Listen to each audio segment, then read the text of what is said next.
Julie. This is Frank, and I'll be your mock interviewer today. Hi, Frank. Nice to meet you. Nice to meet you too.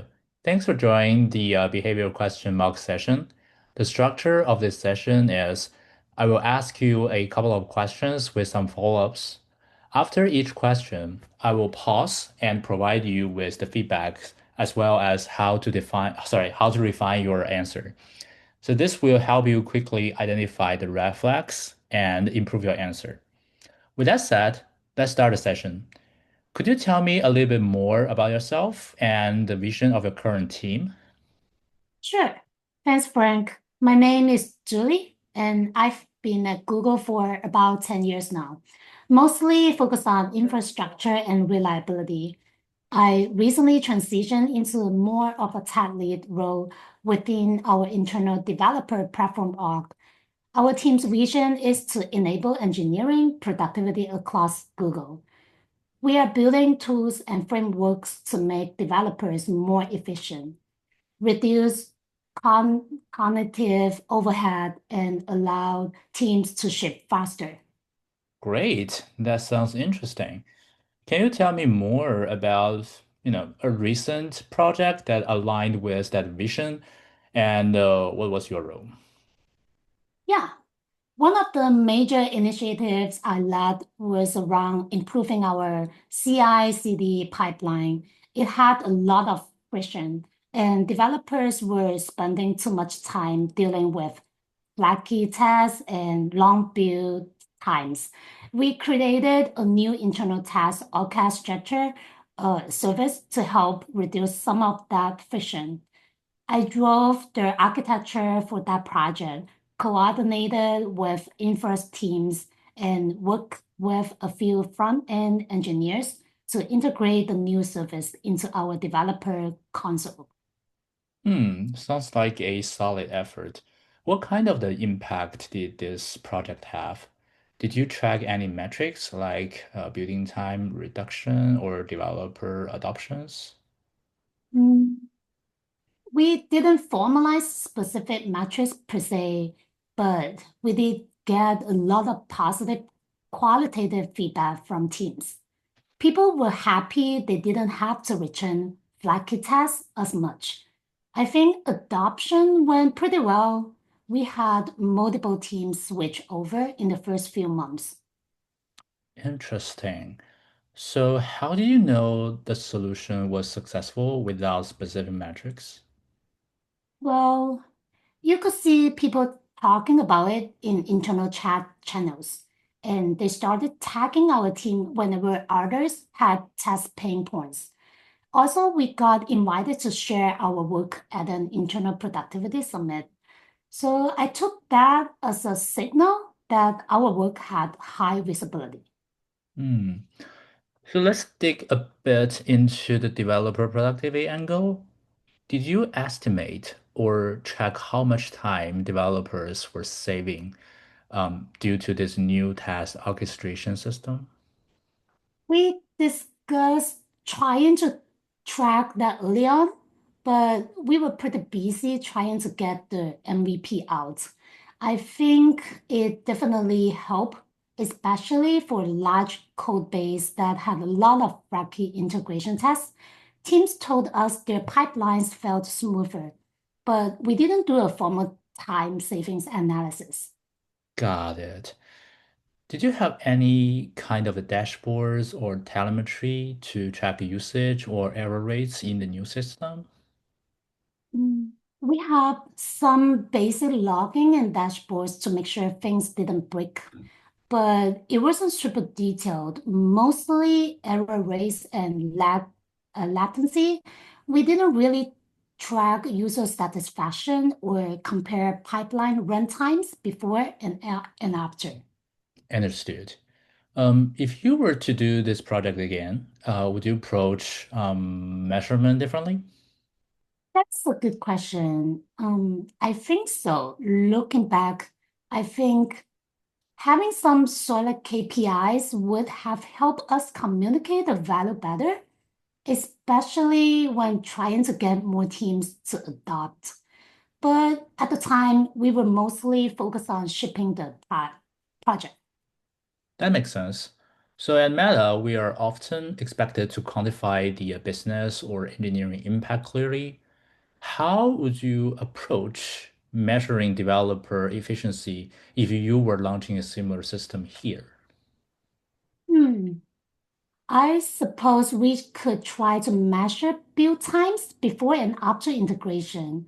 Maybe also count how many test retries were needed, although sometimes those are hard to isolate because of all the variables.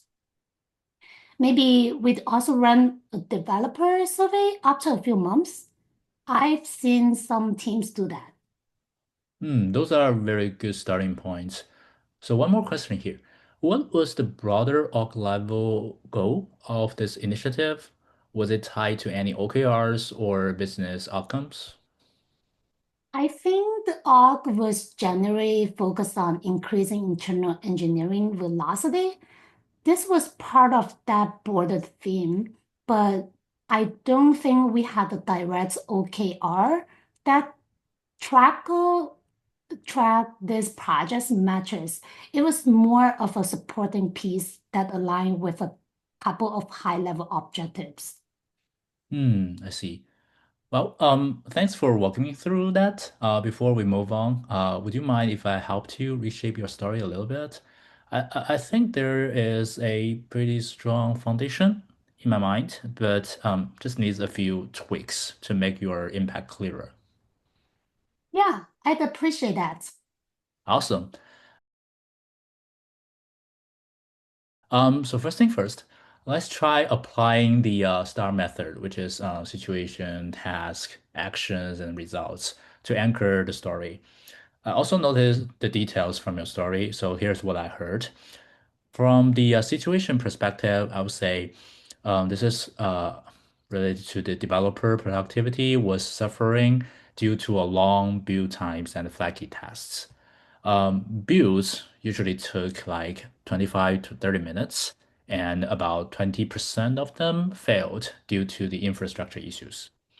So with this situation, the task could be very highlighted as your team needed to reduce the flakiness and improve CI pipeline stability to boost the engineering velocity. With this task, I think the detailed actions could be you led the architecture and the rollout of a new task orchestration system. You scoped retry rules based on historical flaky data and integrated with the developer tooling. You also coordinated adoptions across three different teams initially. And coming to the results part, even if you didn't measure it at time, you can reconstruct the value. For example, for it, I would say if each developer was saving, for example, 10 to 15 minutes per day, and estimated about like 50 developers, so that's over 600 hours per month. So you could say we estimate we reclaimed 600 more developing hours or dev hours per month with the first quarter of the launch. Right, that makes sense. I was trying to avoid guessing, but I see how even directional metrics make a big difference. Exactly. So precision isn't always necessary, I have to say. Approximation with logic is better than silence. So um, I would say we need to connect that to the org level OKRs. So did your org have anything like improve developer efficiency or reduce the task infrastructure friction? Yeah, we had an OKR around reducing developer cycle time by 20% that half the org was contributing to. Perfect. So if that's the case, that you can say this initiative contributed to the org-wide goal of reducing cycle time by like 20%. While we weren't the solid contributor, this was one of the enablers that helped move out that needle. So speaking of that, right, you are now turned a story or a good story into a leadership style level story based on the strategic thoughts. Wow, that's super helpful. I never frame it like that. I usually just rely on qualitative feedback. Qualitative stories are good, but at the step plus level, Meta will expect quantified ownership and a tie to broader org impact. You already have the raw materials. We're just tuning the story framing. Yes, that gives me a much better way to explain it next time. You got it. So let's move on to the next question. Mhm. Um, can you tell me about a time you drove the direction of your team or helped to define your team's roadmap? Sure. Earlier last year, we had a lot of requests coming from various partner teams to improve observability in one of our internal platforms. So we decided to prioritize improving the logging infrastructure. I worked closely with a few engineers to build out the solution and coordinated with the observability team to make sure our changes were compatible. It was a quarter-long effort, and we managed to land the changes on time. Okay. And how did you choose to prioritize that over other tasks? Well, it came up the most often in team meetings, and people were frustrated with the status quo. So we figured out what makes sense to address that first. Also, one of the partner teams escalated to our manager. Were there other initiatives on the table? How did you weigh the trade-offs?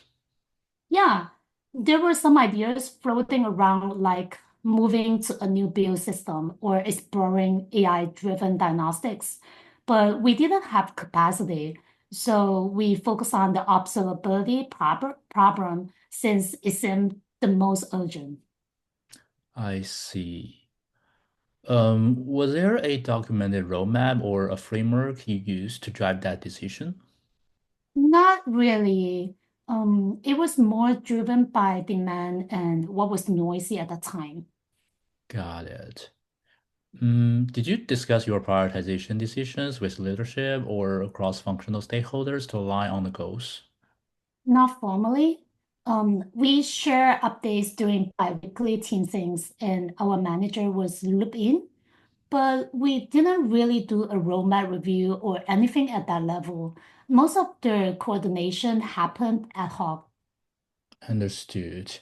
So looking back, do you feel you had a clear strategy or was it more execution driven? It was definitely more execution driven. I think we made the right call for the quarter, but in hindsight, we might have missed the bigger picture. Some of the long-term investments got deferred. Thanks. Would it be okay if I help you shape that story to highlight more strategic thinking? Yeah, please. Great. So again, let's use the star methods and plug in some of the missing framing. For the situation part, what I had here is your platform team was getting multiple conflicting asks from the partner teams, particularly around observability gaps. So the task here for the highlighted one, to define and prioritize a roadmap that balance the short-term pain points with the longer-term platform investments. With that task, I think for the action parts, I would say what you did well was execute quickly on the high friction area, but what could make it stronger is if you said we reviewed the request trends from 6 months of ticket history, talked with four partner teams, and ranked initiatives based on the customer impact, engineering velocity blockers, and alignment with our platform's yearly objectives. So that shifts the story from the reactive one to the strategic one. Got it. That framing makes it feel much more deliberate. Exactly. And you can layer in some of the strategic trade-offs. For instance, if you say, while observability was the highest urgency request, we noted that transitioning to a new build system could have compounded long-term value. So we split our roadmap into short-term developer experience wins and a parallel tracking exploring tooling modernization. So this shows a portfolio mindset. Yeah. That would have been a good way to explain our approach. We didn't have that language for it, but we would juggle those thoughts informally. Right. And it's okay if you didn't write it all down. What matters is surfacing that thinking in your interview. You can even say, we used qualitative signals and the stakeholder interviews to build a prioritization matrix. Although informal, this helped us categorize initiatives across urgency, strategic values, and efforts, etc. Hmm. That makes a lot of sense. I didn't have that vocabulary before, but that's much clear way to describe how we handle it. Perfect. Now, to take it a step further, did your team have org-wide goals or themes that yearly goals, like automation, resilience, or reliability? Yeah, actually, our VP's North Star was around reducing incident counts by 40% and improving internal adoption of platform tooling by 3 times. There you go. That's your North Star. So now you can say we prioritized observability infrastructure, not just due to developer pain, but because it was a key enabler for reducing incident count, which was a top-down objective. That connects your execution to the company-wide strategy. Wow, yeah, that's powerful framing. Yeah, I'll say you've already done the hard part, delivering the real impact. So now what we're doing is just packaging it with strategic clarity. It makes a huge difference in how it hands. I appreciate that. I think I've always learned more on just getting it done and less on stepping back to frame it. Yeah, a lot of strong engineers do that, right? At step plus level, what gets you to the next level or show strong candidacy over the other same level candidates is showing that your decision ladder up to the broader goals, not just the team level wins. Thanks again. I feel way more confident in how to frame this one next time. Yeah, happy to help. So let's move on to the next question. All right. Um, can you walk me through a cross-functional project where your team worked up with other orgs to deliver a complex initiative? Sure. One of the big initiatives we tackled last year was redesigning our internal feature flag platform. We work with the infrastructure org, security, and a few client teams that depended on legacy systems. We scope out the migration path, rebuild the rollout dashboard, and introduce guardrails for safe experimentation. It was a 2 to 3 quarter effort. We made good progress and ultimately shipped the new system with support from all the stakeholders. Yeah, sounds like a pretty big project. What was your role in it specifically? Well, we did the architecture design collaboratively. We met weekly with all partner teams and we aligned on the rollout plan together. We also wrote the initial RFC and ran pilot testing with one of the high traffic client teams.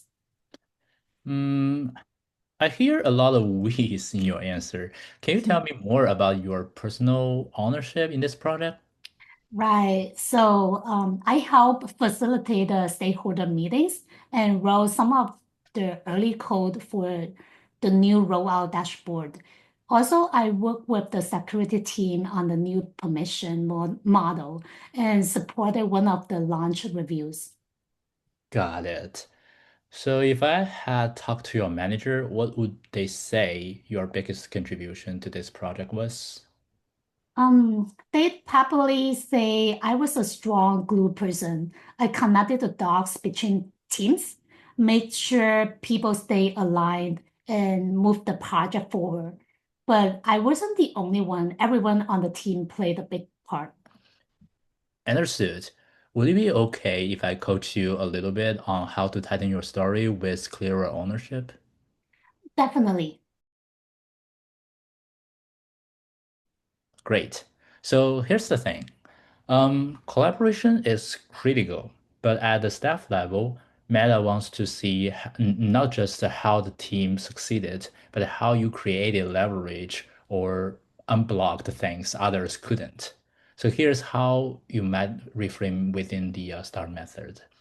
For the situation of your story, the company's feature flag platform was outdated and risky. It lacked the safety mechanisms for high-risk rollouts. Based on the situation, your task is actually lead the technical and the cross-functional redesign of the platform to meet modern reliability and security standards.